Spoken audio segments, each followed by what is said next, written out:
so much fun for me on so many reasons, so many levels, and the most important level is underneath this lid.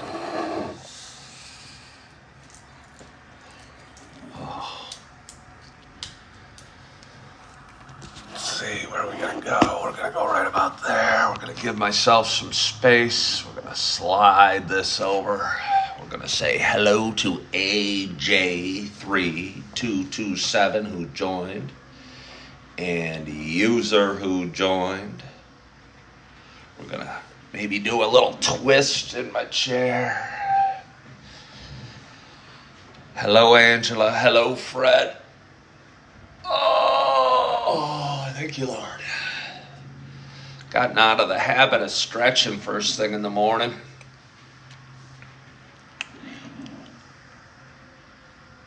And I talk about habits and forgiveness every day, and I don't think you can talk about either of them enough.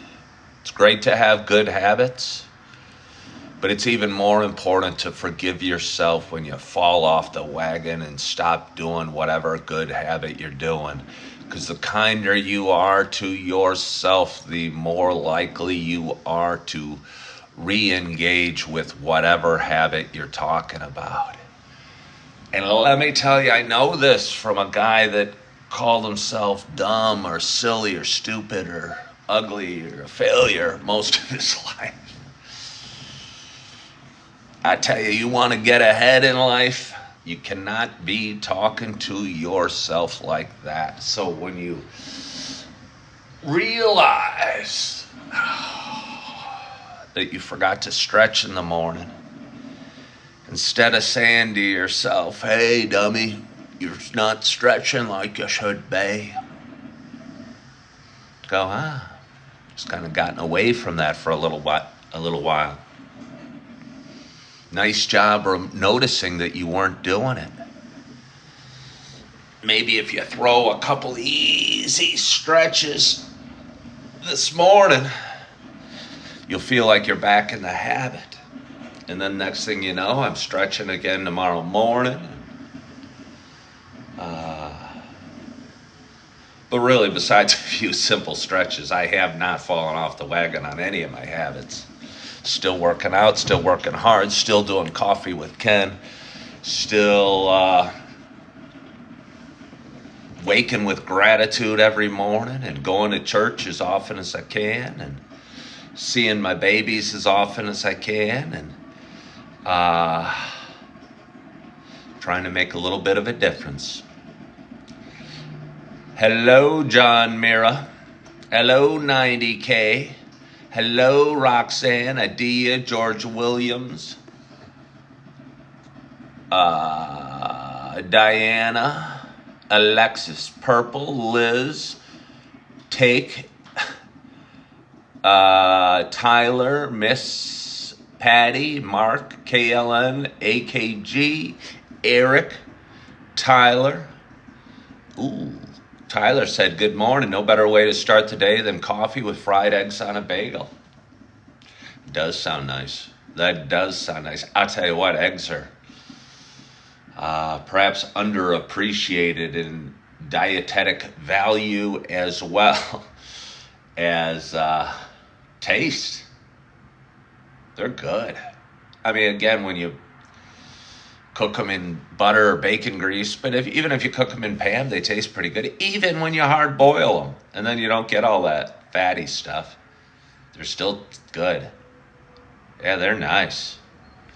Ricky's having cup one, so I better catch up to Ricky. I don't want Ricky getting too far ahead of me in his coffee consumption today. So I better get started. Good morning, good morning, good morning to you.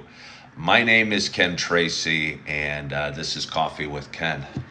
It is Saturday morning. Whoa. I think I might have my refrigerator set so cold I almost got brain freeze from that one. I still might. Kind of a creeping effect brain freeze. You know, like if you drink a lot of slushy, and you're going, whoa, that's really cold. Kind of gets you a little bit, but then it kind of hurts a lot. It's a weird thing. It's a weird thing, brain freeze. But anyway, As I was saying, it's Saturday morning. It is, and this is Coffee with Ken. What is it, September 7th? September 7th. It is 7:02 a.m. Happy Saturday and top of the morning to you, RJ. This is a show about me talking, sharing some feelings, kind of sharing a little bit about life, sharing one man's journey who happens to be 56 years old, who hasn't shaved in a few days. I don't know. It felt like you almost had to. I mean, I don't know if anybody shaves every day. I wonder if the razor stores like Gillette, not stores, razor companies like Gillette are struggling with their stock price. Because I look around at the people I work with, and most people haven't shaved that morning. Maybe in the world of suits and ties, people still shave, but maybe not. It's a world I haven't been in a while. Hello, Sherry. Happy, wonderful Saturday to you, and thank you for sprinkling a little joy and cheer on my morning. But anyway, this is a show I've been doing for a while, and it's a show about me talking. But for those that have been watching a while, you know it is not just a show about me talking. You know, hey, let me say hello to Tenley, because he's a very active participant in my show. So I'm excited to see Tenley joining me this morning. Hey, look at this, kind of fun. You ever do this with a wine glass? You know, spin your finger around the lid and have it go, whoa, whoa, whoa. Makes you sound just like that. Tenley just revealed him, came out of the closet. I appreciate you being honest, Tenley. Tenley finally became comfortable enough in his own skin to reveal to me that he is actually a woman. Who would have known? Who would have known? Tenley, you should have come out of the closet much sooner than this morning. My image of you is totally shattered. I don't know. I think when I see a name, I automatically have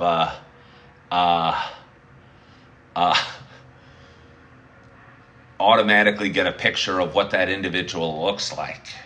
So whenever I saw Tenley Sucevic, I bet they're Yugoslavian, Slavic of some sort, probably Serbian. Am I right about that, Tenley? But either way, I think I automatically get a picture, and I was picturing this kind of a stout guy, maybe not a full head of hair with a beard. And Tenley just revealed to me that they are in fact a woman. My whole day is shattered. My whole day is shattered. Well, sexy guy, I appreciate you hopping on. Calling me honey might be a little too friendly for us. No matter how sexy you are, sexy guy, calling me honey might be a little more advanced than our relationship needs. But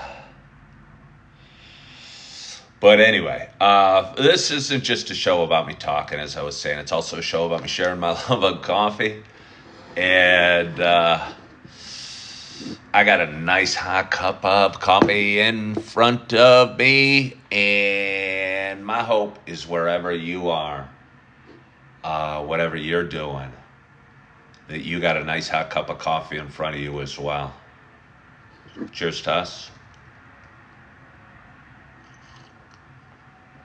Oh.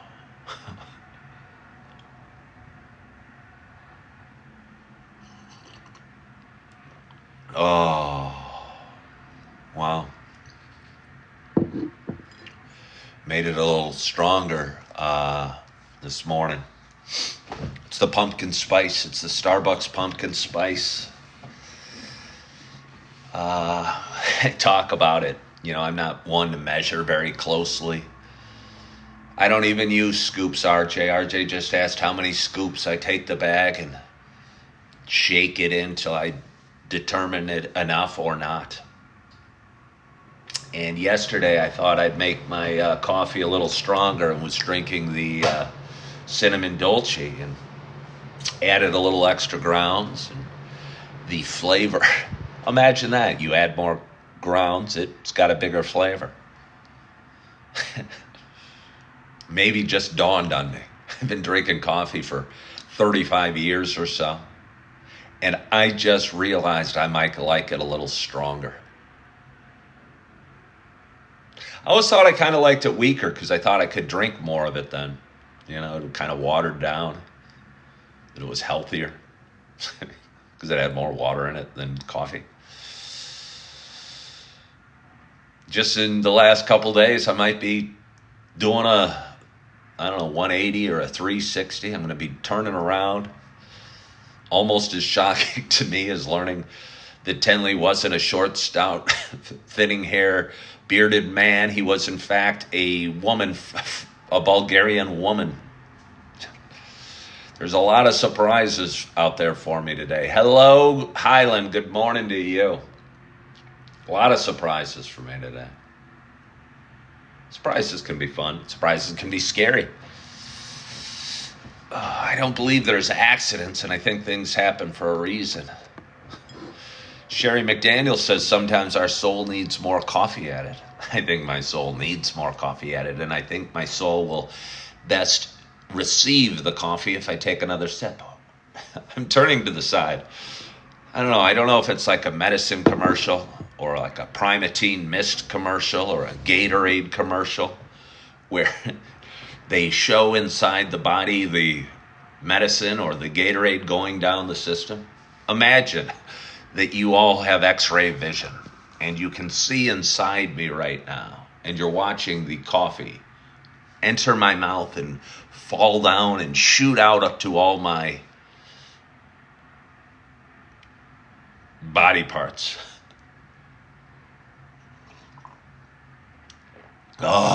Zoom. I was picturing myself almost getting a cape. Coffee man. How come there is no coffee man? Seems like that would be something one could be.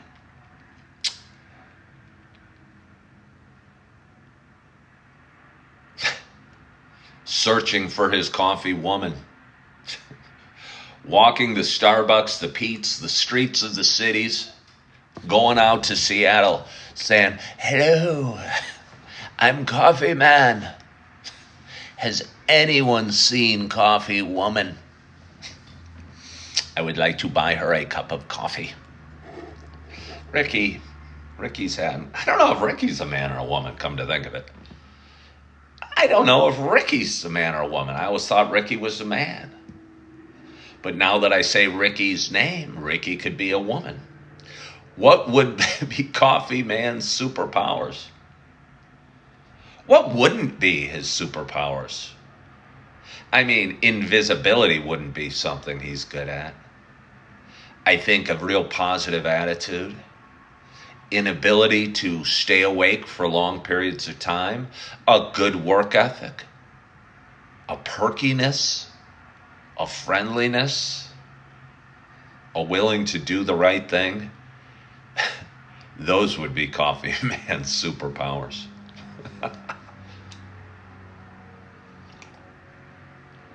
Once upon a time in America, said, "Are you a millionaire from being a stockbroker for 15 years? No. I've heard that no can be a complete sentence. So sometimes it's fun to answer questions like that with a simple no, and then change the subject, almost.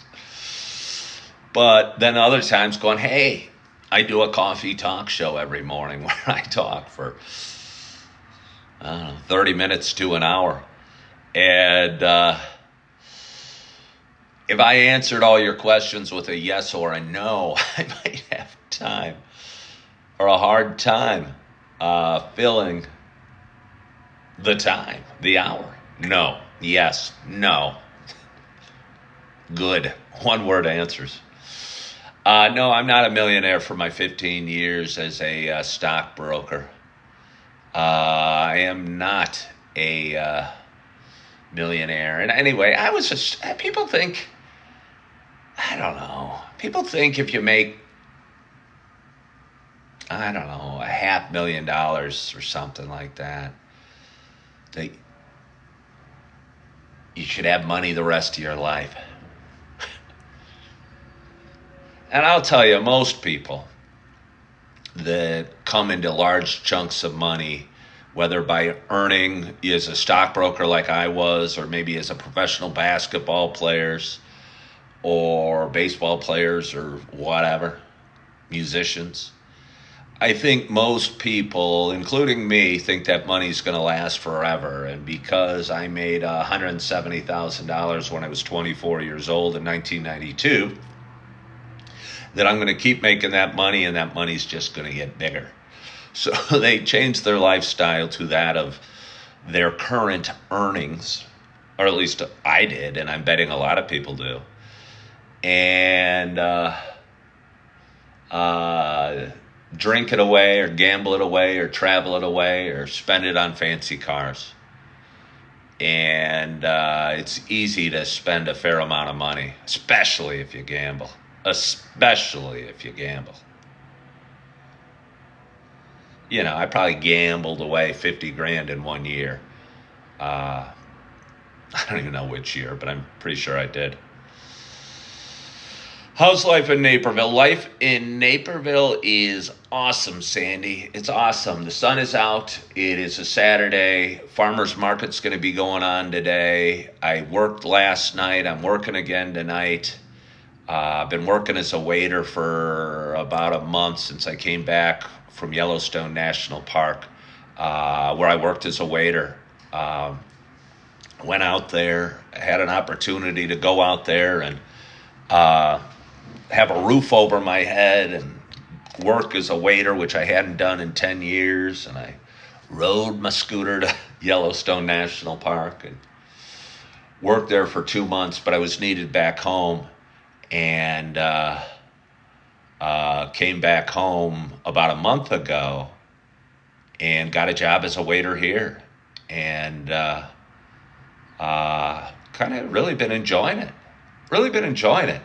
Last night, my section, I don't know if any of you out there are waiters, but a lot of times you'll get sections and you'll be in whatever section, it doesn't matter.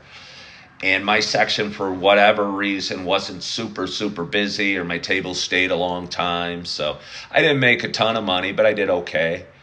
But I was fairly slow. I was looking for things to do. I was trying to help out where I could. And I was also kind of walking around the restaurant, making sure the customers were all happy and doing well, and what have you. And I realized, I think, what I love about waiting tables when my section isn't so crazy busy is that I always loved being a host at a party. I have two ex-wives. Both of them like to be hostesses at parties, and we'd have large gatherings. We'd have friends over. We'd have family over, and my ex-wives would get everything, make the food. I mean, I'd help where I could, but I don't make food that well. But I'd help where I could and get things ready and mow the lawn and make sure the house was clean. But when the guests came, my job was kind of to schmooze the crowd, or to work the crowd, or make sure everyone's having a good time, or that their beer is cold, and that they got enough food on their plate, and they're having a good time at my party. And it dawned on me last night that is exactly what I was doing last night. My section wasn't too demanding. It was having a good time. And other than that, I got to walk around, clear plates, check in on people, and make sure everyone was having a good time. And I was really enjoying it. I was really enjoying it. Again, it wasn't the most lucrative shift by far I've ever had, but I did okay. Other people were making more, but I think if you can put that jealousy aside or the envy aside and not go, darn it, my section's slow, because I know there's times in my life I felt, hey, my section's slow. This person just got a big table. They're going to make a lot more money than me. It's hard to enjoy where you are if you're jealous or envious in life. And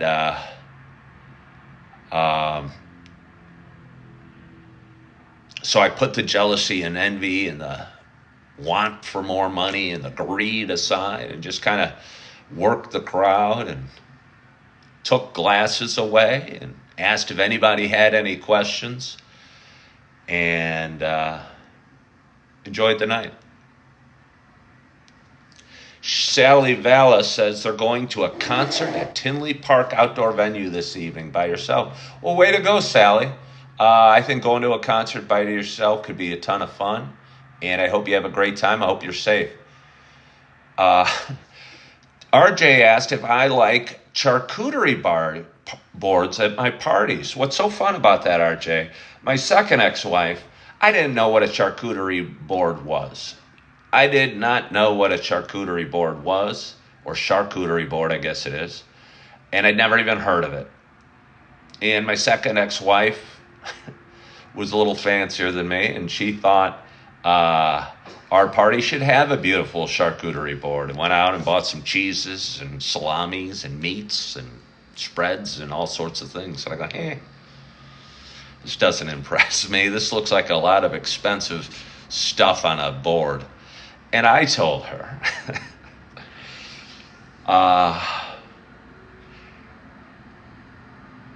that if I got a package of Ritz crackers and what's the cheese that comes in the little can that you push on the top and it sprays and it's delicious, that would be more popular than her charcuterie board.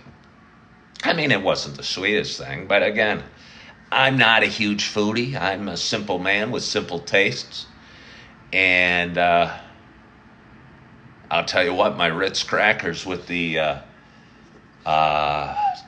cheese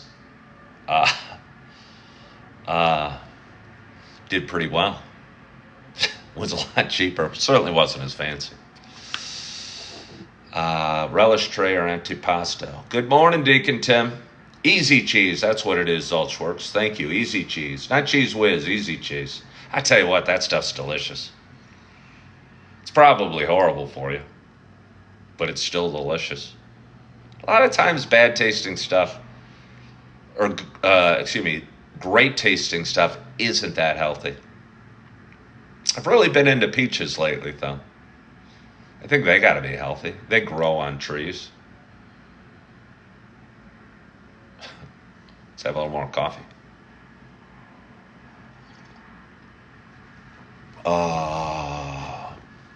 So yeah. Somebody asked earlier if I had any highlights of yesterday.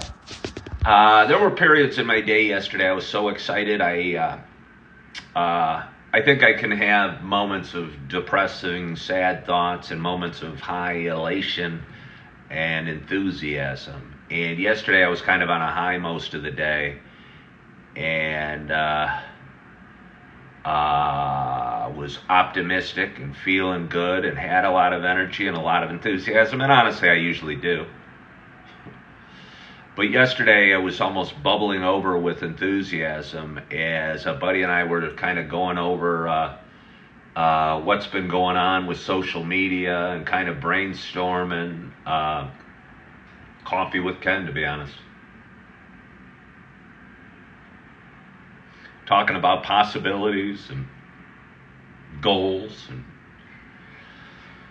what numbers I think I can achieve. And again, I don't know, I think business is interesting, and I don't want to make you guys feel like just customers or parts of my business or whatever, just numbers on a stat board or whatever. But I do think behind the scenes would be kind of interesting to me, so I kind of talk about it from time to time. And I've been doing this show for a while, and I started doing this show about 5 years ago when I was in a really bad place, and I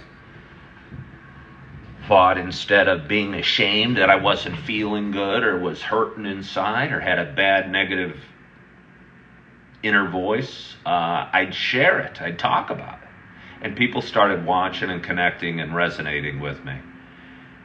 And it felt good because I felt I was making a difference. And I felt like I'm not alone, and I'm not the only one that talks to himself with a bad inner voice. And felt really good about that, and felt like I was making a difference. And despite my career that I'd chosen as a realtor, even on the closing days, I never felt great. I felt almost ashamed that I was walking away with 10 grand for opening some doors and signing some papers and going to a home inspection. I didn't feel like I mattered. I felt like all the other realtors, no matter how hard I tried, could have gotten you through the process okay. And I wanted to make a difference, so I kept doing this and hoping I was making a difference. And my audience has grown on a bunch of different platforms, and I do it every morning. I go live here on TikTok every morning. So it was never about the money. Outside of money's a fun way to keep score. And I tell you what, I think about life as a game of Monopoly a lot. And you're not always winning in the game of Monopoly. Sometimes you'll be in last place. You'll land on the go to jail. You'll have to pay luxury tax, and you will land on, you'll go to Boardwalk with your buddy's hotel on it, and you'll have to pay $2,000, and you'll feel broken down. But then you pass go, and you collect $200, and you save a little bit, and you invest a little bit in a house on Continental Avenue. And you'll start small, and you'll build up momentum, and somebody will land on Continental, and they'll pay you, I think, $60. No, maybe not even. Maybe $60. It's been a while since I played Monopoly, so bear with me if I'm wrong on the numbers. And it'll feel good, and it's just play money. But in life, life's play. It's all play money. It's all play money. I got $1 million today. What do I do with it? I don't know. I still have my health, whether I have the $1 million, and I still have my positive attitude, whether I have the $1 million. Yeah, things would be a little easier with $1 million, but if you got a good attitude, you can handle most things that come across your plate anyway. But anyway, it's kind of fun, and it's a way to keep score and feel like keep watch of how you're doing. And yesterday I was running through some numbers with a buddy, and we were setting some goals and watching the audience grow and looking at sources of revenue that were coming from social media. And I don't make a ton of money on it, but I realized, hey, I think if I stay focused, I could make $10 a day doing social media.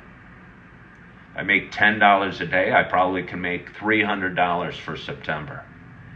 And I put a little more thought into it, and I looked at the various social media platforms I'm on and the various activity I'm getting on those social media platforms and the various revenue that they're generating, and none of it seemed difficult at all to accomplish $10 a day. And I quickly realized what I would need to do on each social media platform to generate the revenue I wanted to create the $10 a day to get $300 by the end of the month. I go, that seems amazingly easy. I bet if I go through these activities to generate the revenue, my audience will grow on each page, and I'll be sitting there looking at October going, hey, I bet I could make $1,000 a month in October. Wow, it's real money. I just passed go. And it was kind of fun. And all of a sudden I realized I had all this huge backlog of content. I'm a month behind in editing these videos. And each one of those has 6 shorts, reels, and TikToks on them that are going to be seen by thousands and thousands of people that are going to generate revenue, build the audience.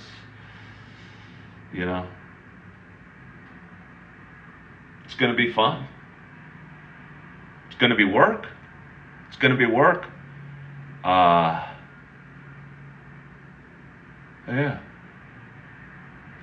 And,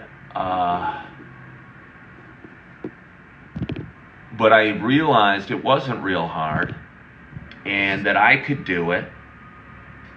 And yeah, kind of got me excited. Because suddenly the game of Monopoly kind of opened up to me. And yeah,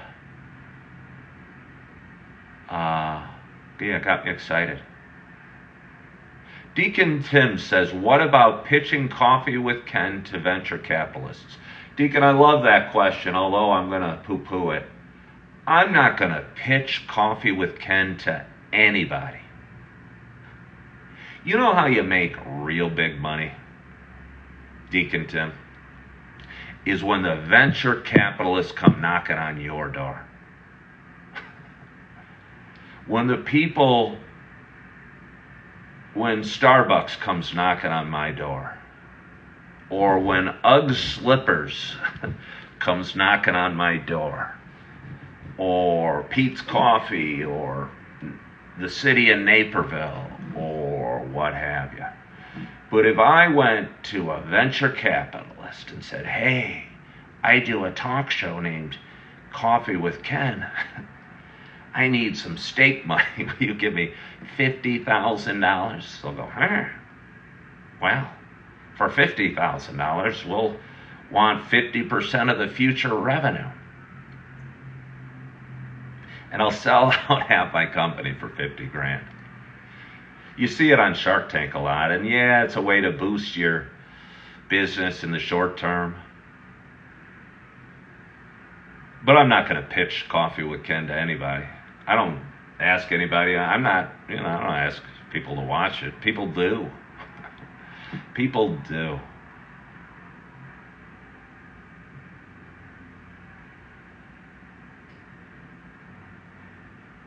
Thank you, Sharon. What do you think the future of social media is? Technology changes so fast. I think social media works. I think it's cut out the big,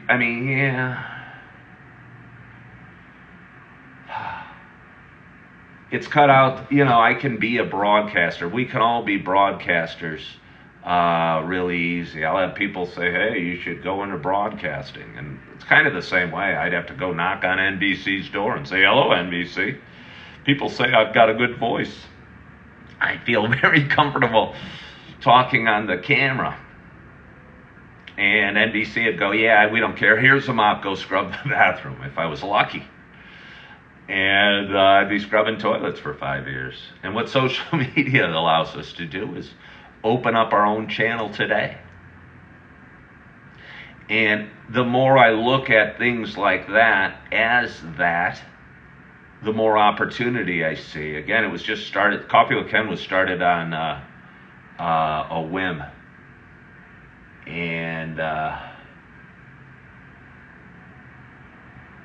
don't know. I think if you take things, I think it's still to have the joy and the fun of, the newness of it. But I think if you kind of look at it with a serious eye a little bit, you can see a ton of opportunity. And I was seeing it yesterday. And it was exciting. Deacon Tim says, I'm going to just keep shooting down Deacon Tim today. What about doing dares and challenges like Mr. Beast? I don't even make fun of Deacon Tim. Deacon Tim, I'm making fun of you. Why would I do dares and challenges like Mr. Beast? It's not what I do. Deacon Tim, you're watching my show right now.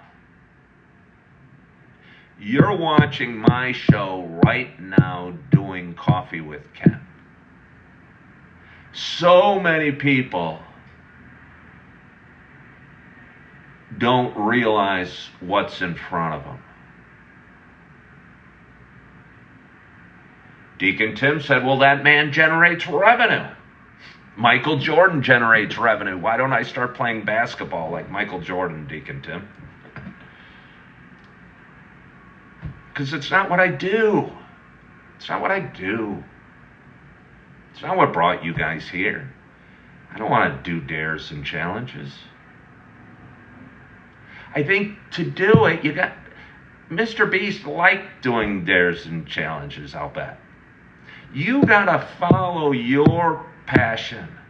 You don't chase the money chases you, Deacon Tim. The money chases you if you do it right. You do what God blessed you to do, and the money will find you. God didn't bless me to do dares and challenges. I wouldn't want to do that. I wouldn't want to do that. I wouldn't have any joy doing that. I wouldn't be myself doing that. You got to be you. And I'm not a dare or challenge guy. Guy that drinks some coffee. Oh.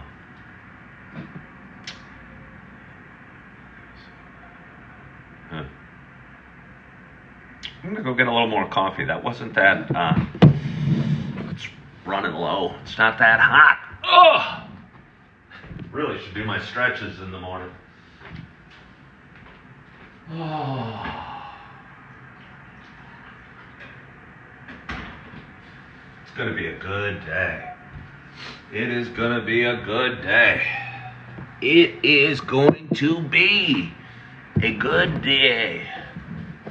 Tenley said last time I did a challenge, my arms were sore for a week. Yeah, but that was a worthwhile challenge, Tenley, and I was kind of curious. I appreciate you remembering. I had a viewer ask me how many times I thought I could curl a 15-pound dumbbell. I work out 2-3 times a week, and curls are one of my regular exercises. And RJ asked me how many times I thought I could curl a 15-pound dumbbell. I said, I don't know, but I'm willing to try. And I just set the camera up and did a video of me with 2 15-pound dumbbells going like this. And I set it on fast forward because I could do more than I thought. And I ended up doing, 130 total curls, or like 65 on each side. And I'll tell you what, 15 pounds ain't a heck of a lot of weight. But after you do it 65 times, it feels like it weighs a ton. And there was nothing left in my arms when I was going to 15 pounds on the last rep. And my arms were sore for a week. Yeah, it's not healthy doing dares and challenges. RJ likes dares and challenges. It's funny, Deacon Tim and RJ like dares and challenges, but they're watching Coffee with Ken. So I bet they don't know what's in front of them. I bet RJ's starting to realize what's in front of them. I don't think Deacon Tim does.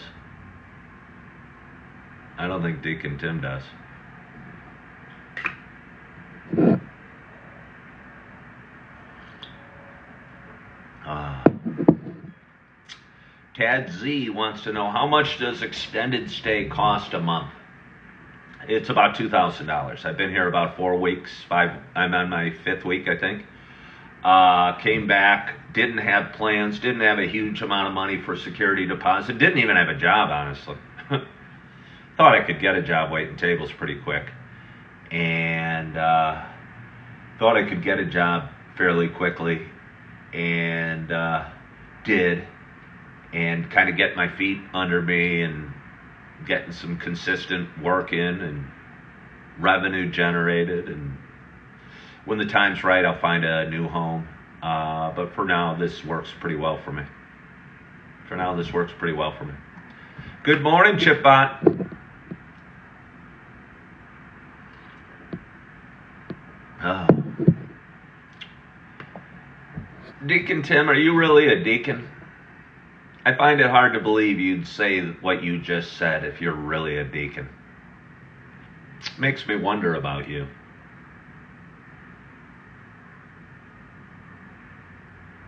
Makes me wonder a lot about you, Deacon Tim.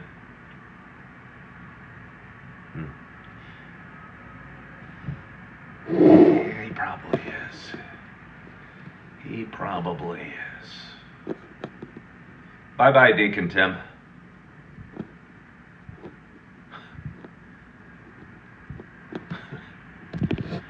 we don't need that. We don't need that. We don't need that. Huh. I was feeling it. We had a guy named Deacon Tim that jumped on about a month ago and has been very active with his talks, saying a lot of things, asking a lot of questions, but kind of with an underlying negative vibe, I thought.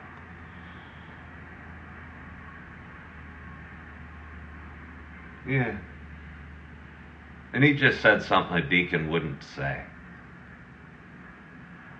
And he's not going to be saying it anymore on Coffee with Ken.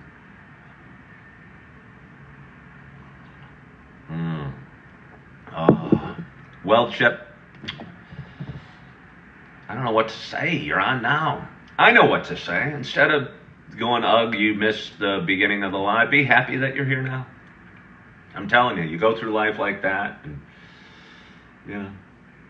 if it bums you out when you stub your toe, you're going to have a long day, because you're going to stub your toe, not literally, but figuratively every day.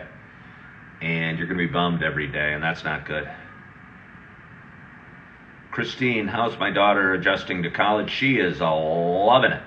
She is loving it. She's sent me some videos yesterday, and she's had a huge smile on her face, and she's taken pre-vet classes or biology or farm classes or whatever. She sent me a video of her milking a cow yesterday and had this huge Tracy smile on her, and it was neat to see. It's neat to see. Well, there you go, Chip. I am glad you're happy. Yeah, she does want to be a vet. Again, I think there's so much pressure on kids to know what they're going to do when they grow up. I don't know. I know I went to college and joined mathematics and computer science. Look at me now. I sit here in front of you and drink coffee. And before that, I was a realtor. Before that, I was a stockbroker. I don't know. I know when I went to school, a lot of people, you just don't know what you're going to do. You're 18 years old. You're a kid. You're a kid. We don't know what tomorrow holds. Even for us that have been around for a while. Ryan says he day trades options in the morning for extra income.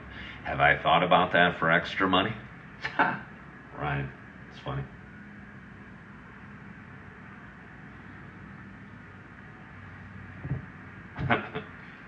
Got lots of stories about that, Ryan.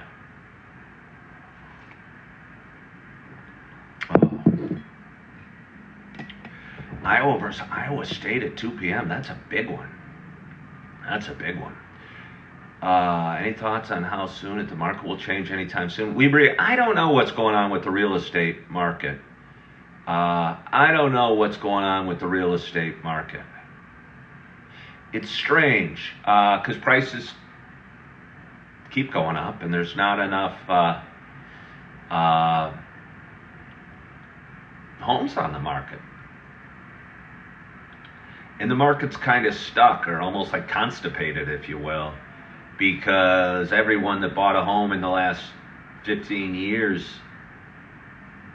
refinanced and locked in mortgage rates down at 3%. And mortgage rates today might be 6.5%, let's say. So if you sold a $500,000 house today and bought a $300,000 house, your mortgage payments will be roughly the same if you wanted to downsize. And because of that, people aren't downsizing like they normally would and aren't putting their homes up for sale. And because it's easy to sell a home, but it's hard to buy a home. And with the change in the real estate industry, if you hire a realtor now to buy a home, help you buy a home, apparently you got to sign a contract saying you're going to pay them for their work. I'll tell you what, you watch what happens to the industry. And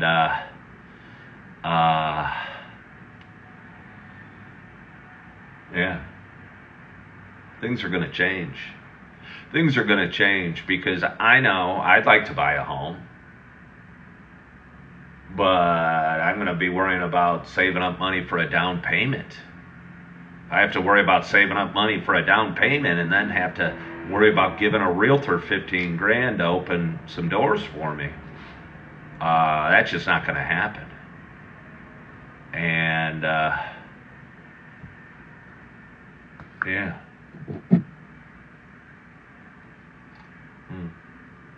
Ryan, who says he's a realtor, says that is correct, but offers come in with a commission addendum with seller paying that commission. Sounds like what the realtors have done is found a way around the judgment against the National Association of Realtors, and I guess that's okay. Yeah, because buyers aren't going to be able to do it. But again, the market's going to change. And the market's going to change, and it's started to change, and we're seeing signs of change, and it's going to continue. I think it's going to be, okay, I'll just say for me, I'm sure any realtors watching, I know for me, I didn't feel like I was,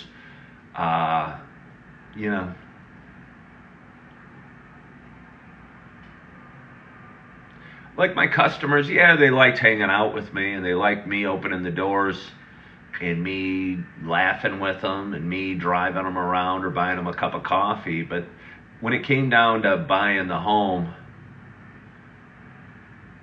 I'm a strong personality, and I don't know, some may or may not like that when they're working with a realtor looking to buy a home. But I know for me, I didn't feel I was providing enough value to the equation of the home buying process when I was a realtor. And I wanted to provide value to whatever equation I was yeah.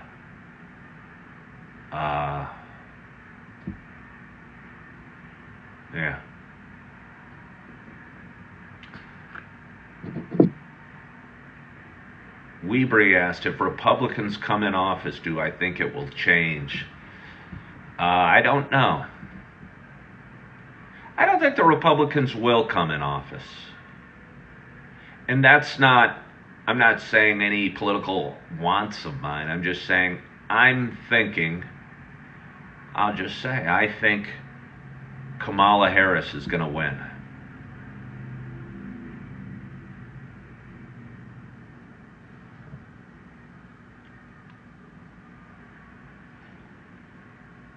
Oh.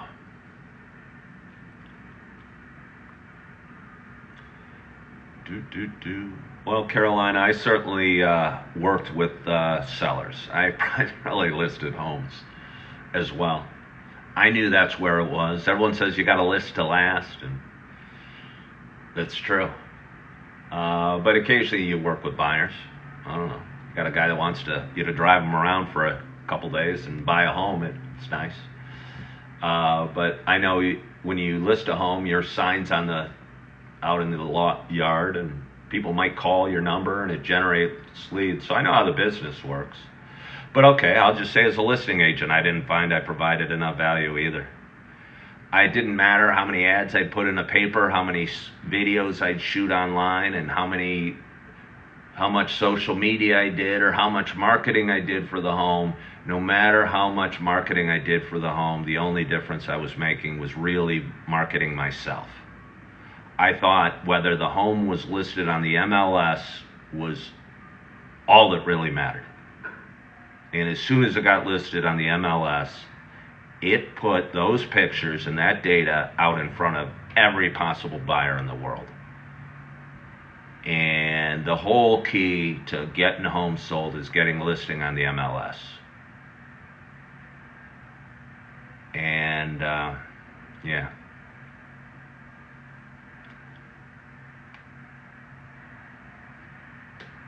RJ asks, why are there so many empty strip malls? Because rents are too expensive. Because businesses can't stay in business I wanted to open a scooter business about 10 years ago, and I had big dreams, and perhaps I manifest.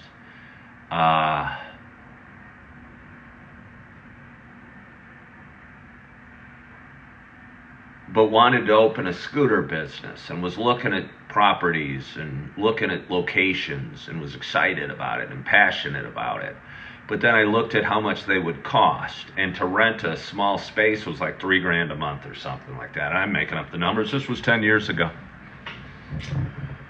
But I realized I'd have to sell, the first 10 scooters I sold every month would cover my rent. And then I'd need to sell another 10 to keep the lights on, and another 10 to keep to pay whatever employees I had. And I'm making up the numbers again, but you get my point. You get my point.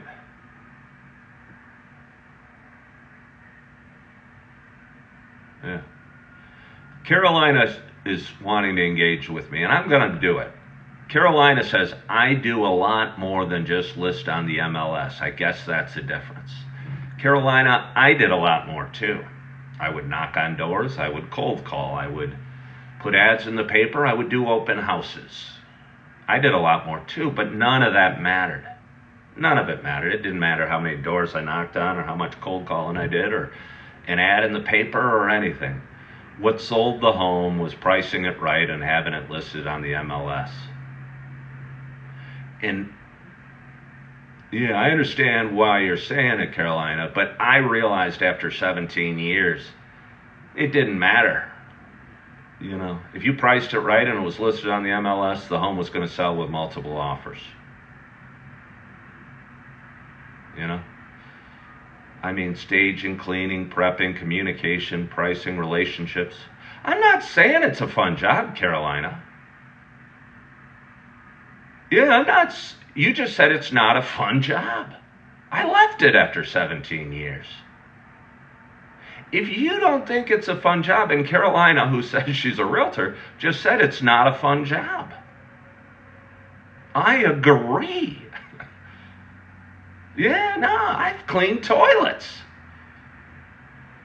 Relationships, yeah, she's saying staging, cleaning, prepping, communication, pricing, relationships.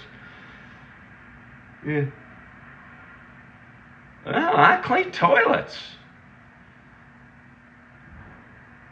I clean toilets. I'm not saying it's a fun job. I'm not saying realtors make a ton of money. I know what it is. Carolina says she's committed to the lifestyle it provides for her dog. All right.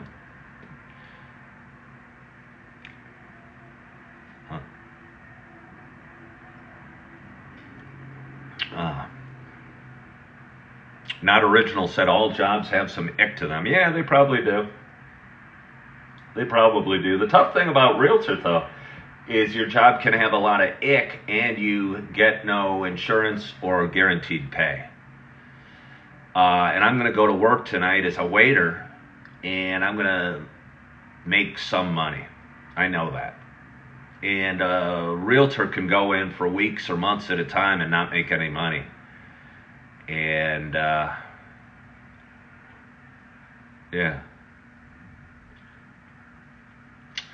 Okay, well, Caroline, I appreciate you engaging and telling me the reason you're a realtor is because you have a dog and it can't be left alone all day. But that's kind of what I'm saying. You're a realtor because you have a dog that can't be left alone all day. Not because it's a passion. Oh.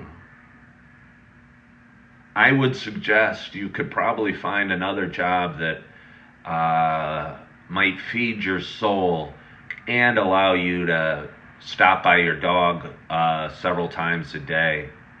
And I realize that for me. And I'm not saying anybody don't be a realtor, but Carolina said it's not a fun job and whatever. She's doing it to take care of her dog. If you don't think it's a fun job, it's going to be a hard one for you. It's going to be a hard one for you.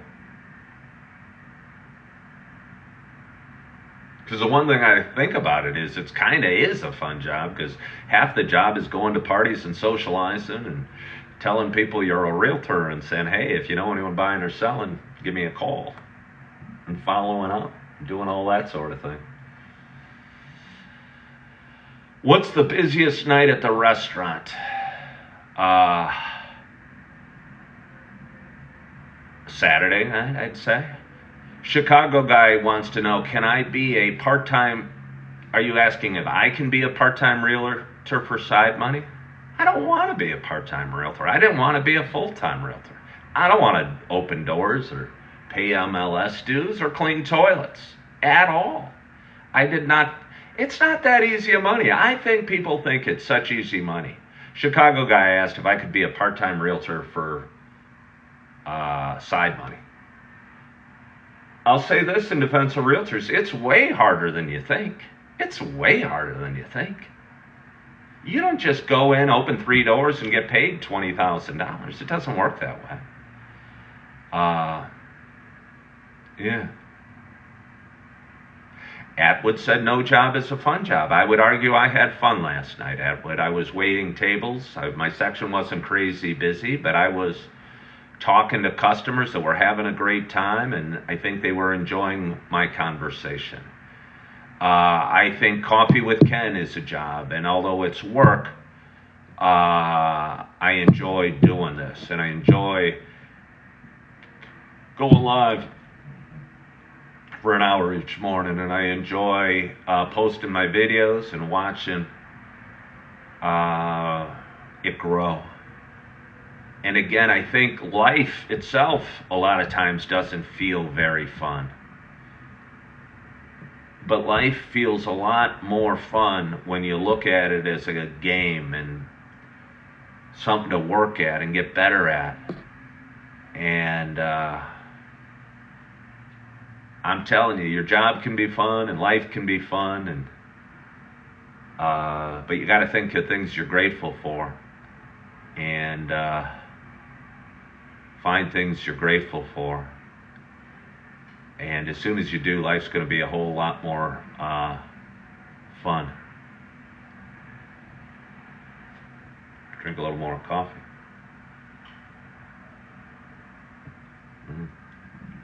Oh, it's almost 8 o'clock. I've had 2 cups of coffee this morning. I've had an enjoyable show. Got a pretty nice audience. We've had a lot of engagement, a lot of conversation. And I appreciate you guys for hopping on today. But I am looking forward to eating a peach, eating a banana, eating an apple, eating an orange. Oh yeah, I'm going to have all 4. And I'm going to look forward to getting out there and riding my scooter and going to the farmer's market and maybe stopping by a coffee shop and editing some videos and having an awesome, awesome day. Sunday said, the pleasure in real estate for me comes when the home of their dreams is found and I see them post. Yeah, no, that's fun. Sunday, yeah, it felt good when you'd walk in a home and you'd know it's right for them. There's no doubt about that. That was enjoyable. That was the best. When you walk in a home and it smelled right and you knew it was right for your customer, it felt really good. And that was good. But honestly, especially in today's market, where you'd walk in that home, you'd feel it's right for your customer, but 20 other people would be bidding on it as well. And your customer wouldn't get it. You know, it's probably tough. It's probably tough.